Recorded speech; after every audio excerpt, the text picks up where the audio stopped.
منذ ساعات الصباح الأولى لهذا اليوم تصدرت أخبار عن الهجوم الإلكتروني الأعنف عناوين الصحف ومقدمات نشرات الأخبار في العالم. فبعد تهديدهم الكيان الصهيوني بإزالته عن خارطة الإنترنت، نجح شباب الهاكرز أو ما يطلق عليهم اسم أنونيموس نجحوا باختراق مواقع إلكترونية حساسة تابعة لإسرائيل، وهو الأمر الذي دفع بالكيان الصهيوني بالاعتراف بأنه هذه الحرب هي الأكبر والأعنف التي تشن عليها إلكترونيا. ربا بداح والمزيد من التفاصيل في التقرير التالي.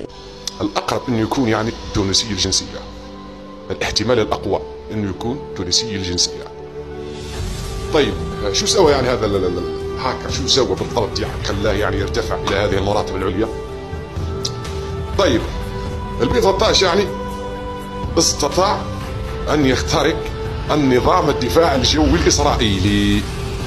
كلنا يعني نعرف النظام الدفاع الجوي الإسرائيلي القبة الحديدية يعتمد اعتماد كلي على الأقمار الصناعية. وهنا يا عيال تأتي المفاجأة. البي 13 يعني أول هاكر عربي وأول هاكرز في العالم ينجح نجاح كلي في اختراق قمر صناعي عسكري، وليس قمر صناعي عادي، قمر صناعي عسكري. استطاع أن يخترقه البي 13 وفك جميع تشفيراته ومدها للمقاومة المسلحة في غزة. طيب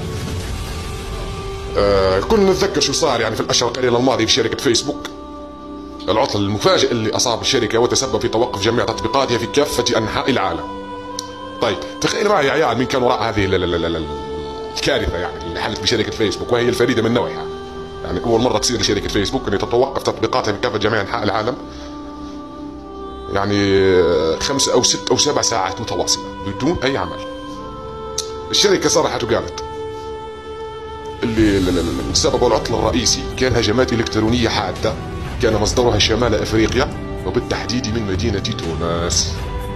وهنا يا عيال المواقع المختصة في الديب ويب رشحت البي 13 كأول هاكر يستطيع أن يوقف جميع تطبيقات فيسبوك ولوحده.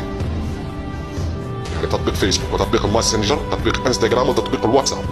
نجح البي 13 أن يخترق الشركة ويتسبب في عطل فني يوقف جميع هذه التطبيقات في كافة أنحاء العالم وبدون أي مقارنة. البي 13 أفضل هاكر عربي وأخطر هاكر عربي، يصنف من أخطر وأقوى 5 هاكرز على مستوى العالم بدون أي نقاش. هذا يعني يا عيال الوحش الأسطوري التونسي البي 13 اللي يطلق عليه لقب الشبح الصامت.